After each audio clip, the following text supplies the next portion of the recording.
Hola, Dios te bendiga. Bienvenido una vez más a este ministerio Escuela Faro de Luz. El día de hoy vamos a tener nuestra séptima presentación sobre la serie dedicada a la naturaleza divina de Cristo. En el video anterior estuvimos respondiendo a la pregunta: ¿es Cristo menor o inferior al Padre? El día de hoy voy a hablar acerca de un tema que he venido de alguna u otra forma tratando en videos anteriores. Pero hoy quiero dedicar atención especial a esta cita. Hay una declaración en los escritos de la hermana White que es una declaración pues muy interesante. Ahora, sin rodeos, quiero leerte la cita, compartir contigo lo que esta declaración dice y luego vamos a hacer un análisis de esta cita. Antes de nada, el título de este tema es ¿fue Cristo engendrado? Esa es la cuestión que queremos resolver. Ahora, en la revista Señales de los Tiempos, 30 de mayo de 1895, párrafo 3, leemos la siguiente declaración de la hermana White.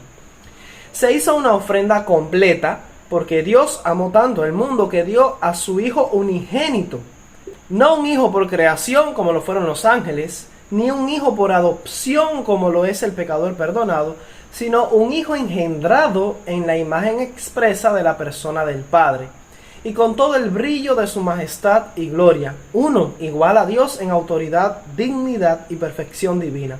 En él habita corporalmente toda la plenitud de la deidad.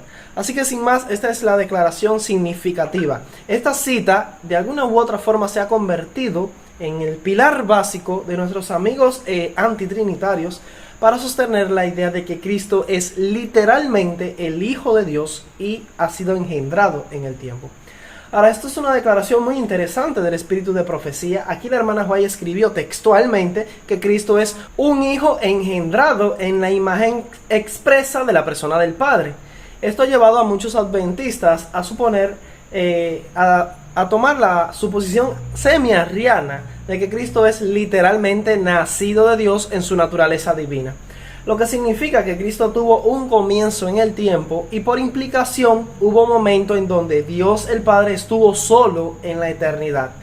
Otros han procurado mantenerse alejados de expresiones extremas y no han definido el significado de esta declaración. O sea, no se atreven a decir qué significa precisamente que Cristo es engendrado en la imagen expresa de la persona del Padre. Ahora, en cualquier caso, la misma hermana White no ofrece ninguna explicación al significado de esta cita. En este estudio es mi propósito valorar la posibilidad, si existe, de que la hermana White haya querido decir que Cristo tuvo un comienzo en el tiempo y que hubo un momento en el cual no existió, dejando de ese modo la personalidad del Padre en la sola existencia eterna. O sea, solo el Padre estuvo desde la eternidad. Hubo un momento cuando Cristo no estuvo al lado del Padre, no existía aún. Veamos las evidencias ofrecidas por la misma autora. ¿Qué ha dicho la misma autora en cuanto a ese tema? Ahora, antes de continuar a presentar las evidencias, quiero dejar claro un error muy común entre los defensores de la Trinidad. Y ese error está en suponer que Cristo vino a ser el Hijo de Dios solo en el momento de la encarnación y no antes de eso. Pero tanto la Biblia como el espíritu de profecía enseñan claramente que Cristo lleva el título de Hijo de Dios desde mucho antes de la creación del mundo. Es importante que no incurramos en este error muy común. Te invito a ver, por ejemplo, Proverbios 34 y en Daniel capítulo 3, versículos 24, 25 y 28. Queda claro allí que Cristo era el Hijo desde antes de la encarnación. Ahora, por si las dudas, hay una cita muy clara en Mensajes Selectos, tomo 1, la página 265, párrafo 2, y se lee allí lo siguiente. Cristo trajo a los hombres y a las mujeres poder para vencer. Vino a este mundo en forma humana para vivir como un hombre entre los hombres. Tomó las flaquezas de la naturaleza humana para ser probado y examinado. En su humanidad era participante de la naturaleza divina. En su encarnación ganó en un nuevo sentido el título de Hijo de Dios. Dijo el ángel a María: el poder del Altísimo te cubrirá con su sombra, por lo cual también el santo ser que nacerá será llamado Hijo de Dios. Lucas 1:35. Si bien era el hijo de un ser humano, llegó a ser en un nuevo sentido el Hijo de Dios. Así estuvo en nuestro mundo el Hijo de Dios y sin embargo unido a la raza humana por su nacimiento. Con esta idea clara, entonces surge la pregunta: ¿es Cristo un hijo literal de Dios el Padre en el sentido de haber nacido en la eternidad y tener un comienzo en el tiempo? ¿Estuvo el universo alguna vez sin existencia del Hijo? ¿Hubo un tiempo en el cual el Hijo de Dios no existió? ¿Y cómo afecta eso la divinidad de Cristo? Ahora, para responder este asunto y ir directos a las evidencias, lo primero que queremos ver es un texto en Hebreos capítulo 7, los versículos 1 al 3, donde se habla allí de Cristo. Así que Cristo está representado por el tipo de Melquisedec, y Cristo es el antitipo de Melquisedec. Allí en Hebreos 7, los versículos 1 al 3, leemos lo siguiente: porque este Melquisedec, rey de Salem, sacerdote del Dios Altísimo, que salió a recibir a Abraham, que volvía de la derrota de los reyes, y le bendijo, a quien asimismo dio a Abraham los diezmos de todo, cuyo nombre significa primeramente rey de justicia y también rey de Salem, esto es, rey de paz, sin padre, sin madre, sin genealogía, que ni tiene principio de días ni fin de vida, sino hecho semejante al Hijo de Dios, permanece sacerdote para siempre. Ahora, en cuanto a este asunto, hay un video que tuvimos anteriormente en esta serie donde hablamos acerca de la identidad de Melquisedec. Ahora, Melquisedec era un ser humano común y corriente, él era un hombre de carne y huesos, así que definitivamente Melquisedec, el Melquisedec histórico, sí debió tener un padre, obviamente, y una madre. Pero ¿por qué se dice allí en Hebreos 7, los versículos, el versículo 3 principalmente, dice que Melquisedec era sin padre, sin madre, sin genealogía y sin principio de días ni fin de vida? Desde luego, esto es una descripción de la eternidad, de la naturaleza divina de Dios. Dios, en su ser divino, en su esencia divina, pues no tiene un principio de días ni un fin de vida, porque su vida es inmortal. Es una vida sin fin, podríamos decir. Ahora, esto es una característica que aplica solamente a Dios en su esencia y naturaleza. No se puede referir a un ser humano común y corriente. Ahora, evidentemente, esto no está hablando textualmente o literalmente de la persona histórica de Melquisedec, sino que por el hecho de que a Melquisedec no se le menciona en el registro bíblico que haya tenido un padre o una madre o alguna descendencia en cuanto a su sacerdocio, por eso se asume que simbólicamente no tiene principio de días ni fin de vida, porque él es un tipo de Cristo, es un símbolo de Cristo, es Cristo realmente de quien se está hablando aquí. Por eso más adelante termina diciendo el texto: hecho semejante al Hijo de Dios. ¿En qué aspecto es semejante al Hijo de Dios? Pues en el aspecto de no tener padre, ni madre, ni genealogía, ni principio de días, ni fin de vida. Esto desde luego está hablando de la naturaleza divina del Hijo de Dios. Así que queda claro con lo que dice la Biblia en Hebreos 7:3, que Cristo en su naturaleza divina pues no tiene un origen, no tiene un comienzo en el tiempo, no tiene principio de días, ni fin de vida, pues su naturaleza divina no tiene un comienzo, no tiene un origen, no tiene un padre, no tiene una madre, literalmente hablando, así como lo tiene biológicamente un ser humano. Así que esta descripción de Cristo como siendo sin padre y sin madre y sin principio de días claramente debe estar hablando de su divinidad y no de su vida humana. Pues claramente Jesús sí tuvo una madre humana, hablando en su encarnación. Ahora, el pasaje nos indica que Cristo como Dios no tiene origen, comienzo o nacimiento. Cristo no tiene un padre biológico en su divinidad. Pero no dice la Biblia que Dios es el Padre de Cristo. Sí lo dice la Biblia. Evidentemente estamos obligados a aceptar esta relación de padre e hijo en la deidad como simbólica, representativa e ilustrativa de su relación, y no como un asunto literal en cuanto a un engendramiento biológico. De lo contrario, aquí la Biblia se contradice. Dios el Padre no es el Padre de Cristo en el mismo sentido en el que lo es un padre humano biológico para nosotros. Jesús no tiene un inicio, no tiene un progenitor o un padre biológicamente divino. Eso no es correcto. Si bien la misma hermana White no nos explica lo que ella entendía por el término engendrado, resulta imposible aceptar una interpretación literal del mismo y comprenderla desde el punto de vista humano. Ahora hablemos un poco acerca de la eternidad absoluta del Hijo. Cuando vamos a Proverbios capítulo 8, los versículos 22 al 30, allí se habla de la sabiduría. Y leemos lo siguiente: Jehová me poseía en el principio, ya de antiguo, antes de sus obras. Eternamente tuve el principado desde el principio, antes de la tierra. Antes de los abismos fui engendrada, antes que fuesen las fuentes de las muchas aguas, antes que los montes fuesen formados, antes de los collados, ya había sido yo engendrada. No había aún hecho la tierra, ni los campos, ni el principio del polvo del mundo. Cuando formaba los cielos, allí estaba yo. Cuando trazaba el círculo sobre la faz del abismo, cuando afirmaba los cielos arriba, cuando afirmabas las fuentes del abismo, cuando ponías al mar su estatuto para que las aguas no traspasasen su mandamiento, cuando establecía los fundamentos de la tierra, con él estaba yo ordenándolo todo, y era su delicia de día en día, teniendo solaz delante de él en todo tiempo. Y es evidente que la sabiduría misma no pudo tener un comienzo o un nacimiento en el tiempo, literalmente hablando, pues estaríamos implicando que hubo un tiempo cuando Dios no estaba con la sabiduría, no había sabiduría al lado de Dios, Dios no tenía sabiduría. Eso lo digo debido al aspecto de que allí se habla de la sabiduría como también un símbolo o un tipo de Cristo, y dice que la sabiduría fue engendrada, fue nacida. Así que, ¿qué significa precisamente eso?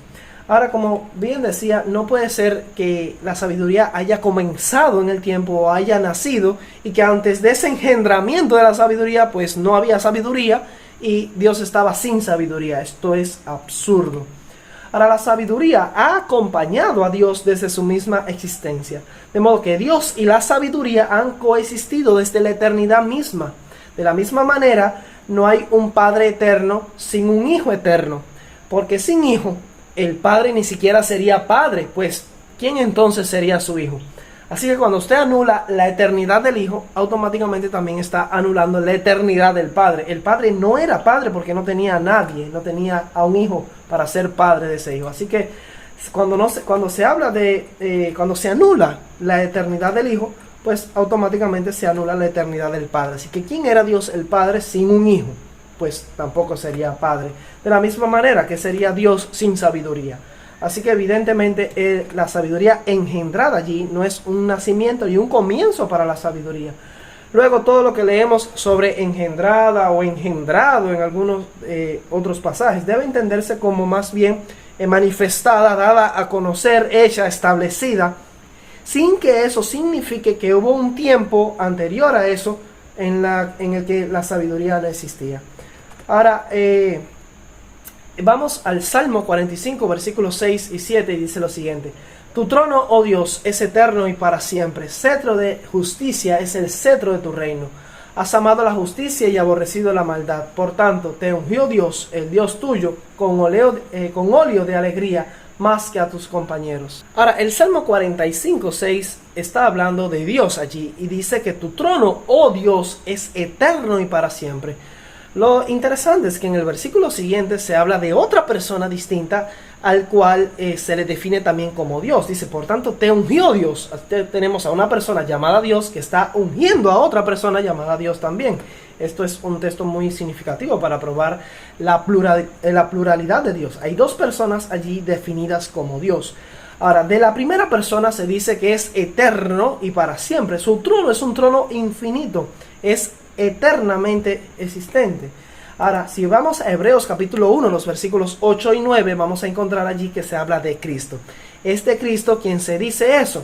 Hebreos 1, 8 dice lo siguiente: Mas del Hijo dice, tu trono, oh Dios, por el siglo del siglo, cetro de equidad es el cetro de tu reino. Has amado la justicia y aborrecido la maldad, por lo cual te ungió Dios. Allí desde luego se refiere a Dios el Padre, el Dios tuyo, con óleo de alegría, más que a tus compañeros. Una evidencia más la encontramos en Isaías 9, los versículos 6 y 7. Dice lo siguiente: Porque un niño nos es nacido, hijo nos es dado, y el principado sobre su hombro, y se llamará su nombre admirable, consejero, Dios fuerte, Padre eterno, príncipe de paz. Lo dilatado de su imperio y la paz no tendrán límite. Sobre el trono de David y sobre su reino, disponiéndolo y confirmándolo en juicio y en justicia desde ahora y para siempre. El celo de Jehová de los ejércitos hará esto. Así que queda claro allí que eso se refiere desde luego a Cristo. Este Cristo de quien se está hablando y se lo llama allí Dios fuerte y Padre eterno. Así que la persona del Padre no solo es nuestro único Dios el Padre, también tenemos en Cristo a un Dios fuerte y también un Padre eterno. Cristo también es nuestro Padre y es eterno, es el Padre eterno. Este es Cristo. Vamos a Miqueas capítulo 5 versículo 2 y vamos a leer lo siguiente. Pero tú, Belén Efrata, pequeña para estar entre las familias de Judá, de ti me saldrá el que será Señor en Israel, y sus salidas son desde el principio, desde los días de la eternidad. Ahora, quiero añadir aquí un comentario y una explicación. La palabra hebrea utilizada en Miqueas 5.2, traducida como salidas, es motzá, que es el femenino de motzá, la cual significa avance, acto de egresar, lugar de salida, o como salida del sol, exportar, entrar, brotar, traer. Motzá proviene de la raíz yatzá, la cual tiene una gran variedad de significados, entre los que de igual forma encontramos una aplicación literal y otra figurativa. Motzá se traduce como letrina en una ocasión y en otra ocasión como salidas en la Reina Valera del 60. En toda la Biblia la palabra se usa solo 2 veces y la otra está en Segunda de Reyes capítulo 10 versículo 2, la cual se refiere a la salida de letrinas. En realidad esto nada tiene que ver con nacimiento u origen en el sentido de un engendramiento, en el sentido de un comienzo en el tiempo, no es así. Motzá se usa 26 veces y nunca está relacionada con nacimiento u origen, sino más bien con salidas, manantiales, etc. De ahí que en Miqueas 5.2 puede entenderse como las salidas de Cristo son desde el principio, desde los días de la eternidad. En otras palabras, el significado aquí sería similar a apariciones. Las apariciones de Cristo son desde la eternidad. Esto concuerda especialmente con lo que sabemos de la preexistencia eterna de Cristo y las teofanías de Cristo en el Antiguo Testamento como el ángel de Jehová, ya por si estás familiarizado con eso. Cristo ha estado saliendo o apareciendo desde la antigüedad. Ahora, la mera palabra, o sea, motzá, no es suficiente para determinar el significado perseguido por el autor. Nada indica que el término hable de una época en la que Cristo no existía, o un comienzo, un origen literal para Cristo. Incluso traduciendo la palabra por salidas, que yo considero que es la traducción más correcta, podría interpretarse de tal forma, en el sentido de que Cristo tuvo una salida, una entrada en el tiempo. Algunas personas lo han entendido de esta forma, pero no hay evidencia suficiente para llegar a esta conclusión. Tanto salidas como orígenes están más bien relacionados, en el caso que se usa la traducción de orígenes, está relacionado con las apariciones de Cristo, las cuales son desde la eternidad. Algo que se pasa por alto por muchos lectores es que el término está en plural, o sea, dice salidas, y algunas otras versiones dicen orígenes, de modo que habla de varias salidas, varios orígenes, lo que sostiene el acerto del que venía explicando anteriormente, de que se refiere a las apariciones de Cristo. ¿Cuáles fueron sus salidas? Los momentos donde Él se presentó. Ya que si estuviera hablando del día específico en el que Cristo fue nacido o engendrado, debería estar en términos singular, puesto que en tal caso tuvo una sola salida y un solo origen, si se refiriera a un nacimiento literal para la divinidad de Cristo. Ahora, pero resulta interesante encontrar que habla de muchas salidas, o dice sus salidas, lo que demuestra que no está hablando de un origen específico en el tiempo. De igual forma, en hebreo hay otra palabra específica para señalar origen o orígenes en el sentido de comienzo en el tiempo, y es la palabra toledá, que es la que aparece en Génesis capítulo 2 versículo 4, allí la palabra orígenes, y la misma está relacionada con el término yalat, que es el hebreo de engendrar. Y resulta muy interesante que el profeta Miqueas no usó en Miqueas 5.2 ni toledá ni yalat. Así que espero que esta explicación te haya quedado claro. Miqueas 5.2 en lo absoluto no está hablando de un comienzo para la divinidad de Cristo. Ahora, en Isaías 57, versículo 15 leemos: porque así dijo el alto y sublime, el que habita la eternidad, y cuyo nombre es el Santo. Yo habito en la altura y la santidad, y con el quebrantado y humilde de espíritu, para hacer vivir el espíritu de los humildes y para vivificar el corazón de los quebrantados. Resulta muy interesante lo que dice este pasaje, hablando de la deidad, de la divinidad de Dios, del ser divino. Dice que Él es el alto y el sublime y el que habita la eternidad. Así que es interesante esta expresión, el que habita la eternidad. Así que Cristo, Dios, vamos a decir así, el ser divino, habita la eternidad. Él vive en la eternidad. Esto es muy interesante. Y por eso cuando vamos a 2 de Pedro 3:8, leemos lo siguiente: mas, oh amados, no ignoréis esto, que para con el Señor un día es como 1000 años y 1000 años como un día. Así que esto nos habla un poco acerca del reloj de Dios, por así decirlo, cómo transita el tiempo para Dios. Y es evidente que Dios, como ser divino y creador de todo lo que existe, pues Él está por encima de todo eso. Y si Dios creó el tiempo, Él creó la materia, creó el espacio, creó todo lo que conocemos, ya sea visible o invisible, como creador del tiempo, Él debe estar por encima del tiempo. Así que parte del atributo divino es estar por encima mismo del tiempo. Si no se puede decir que Dios tiene un comienzo en el tiempo. Él habita la eternidad y para Él un día es como 1000 años y 1000 años como un día. Hablemos un poquito más acerca de la eternidad de Cristo, específicamente hablando, ya que queremos resolver qué creía la hermana White acerca de la eternidad de Cristo. Si vamos al Instructor de la Juventud, 21 de junio del año 1900, párrafo 2, leemos lo siguiente: Cristo es igual a Dios, infinito y omnipotente.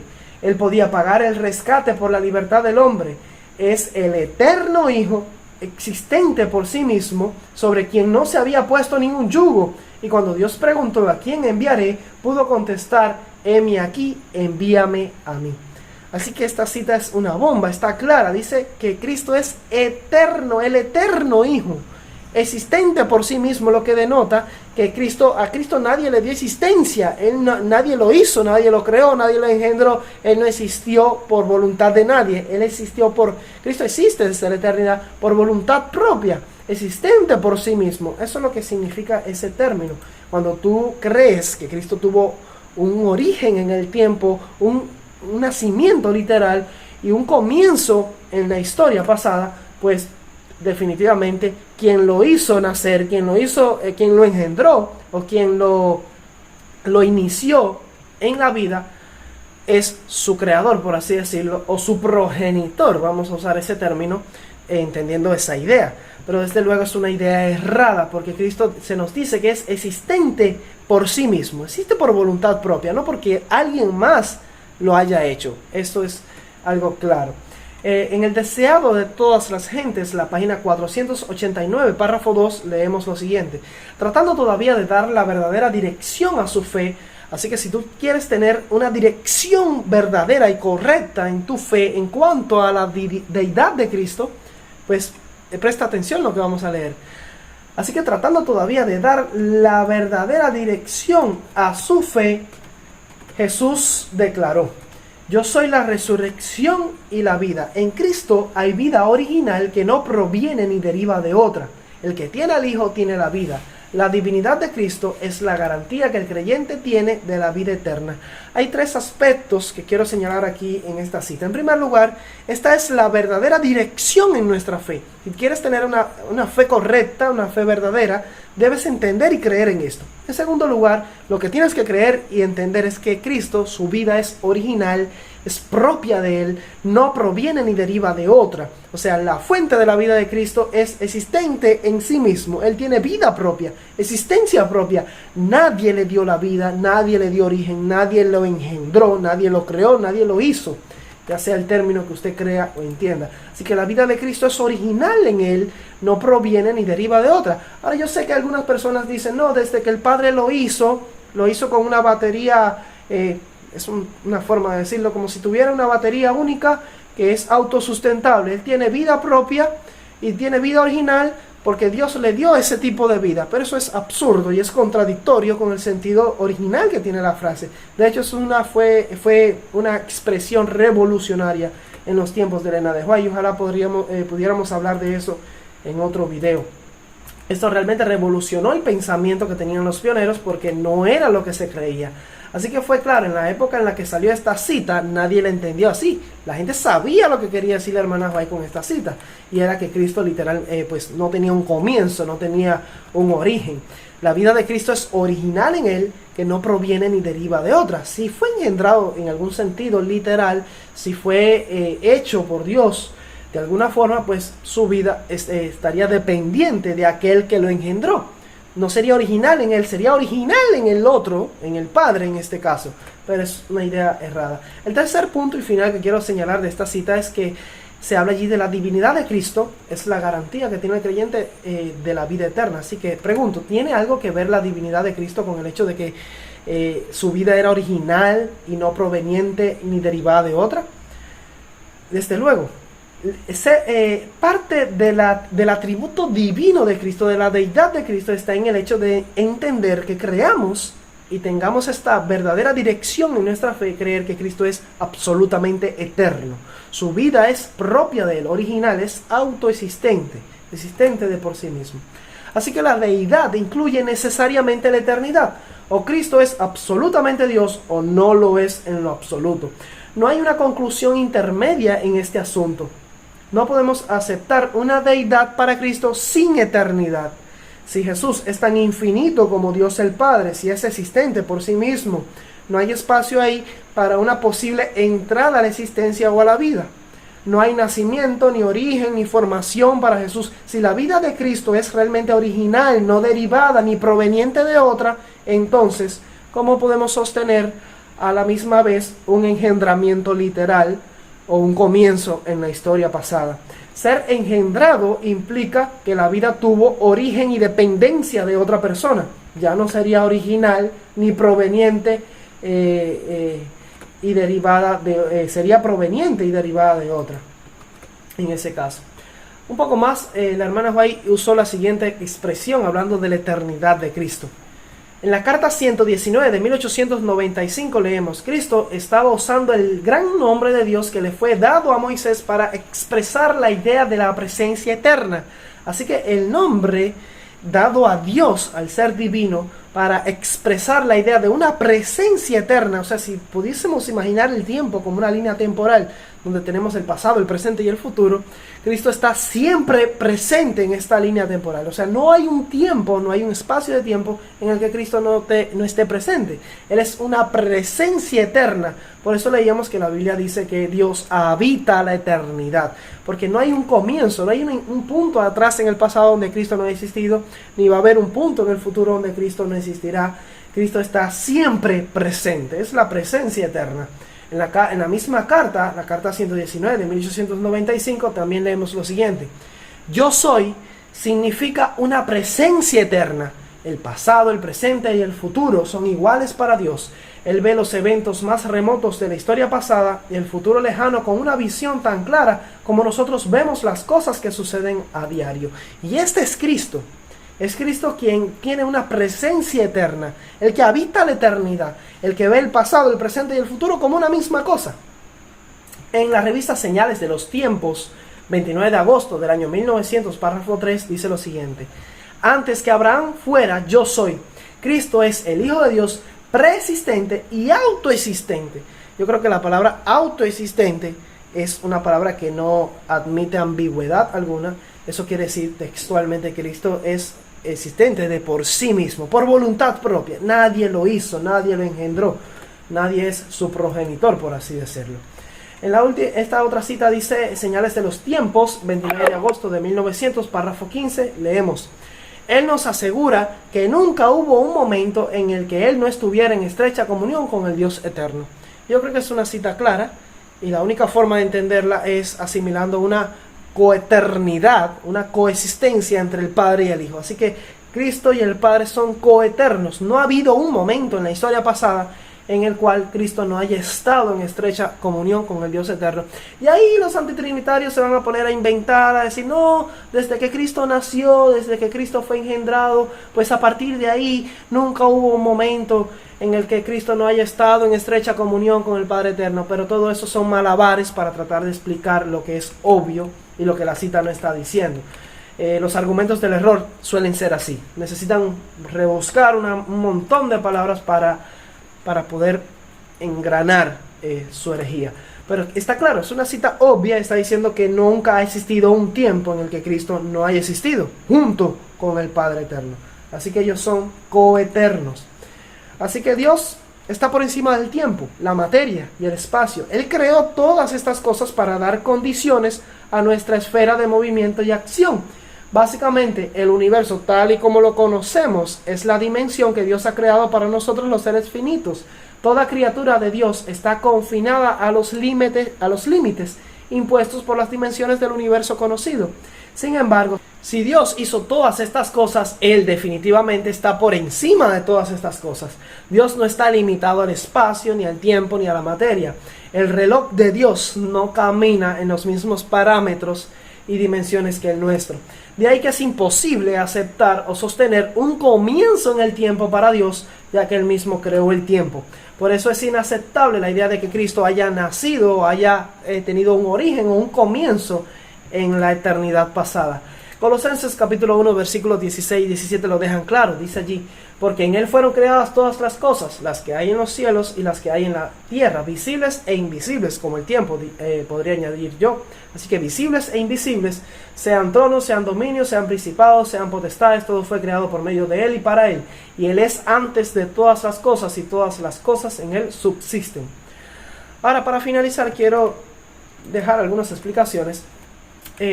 Entonces, ¿por qué dijo la hermana White que Cristo era engendrado? Un hijo engendrado, una expresa imagen de la persona del Padre. Ahora tenemos dos opciones con el término engendrado, y son las mismas dos opciones que ofrece la Biblia. Y una interpretación literal del término entra en confrontación con otras citas y otras declaraciones de la misma autora que no pueden ser reinterpretadas ni acomodadas a tal idea.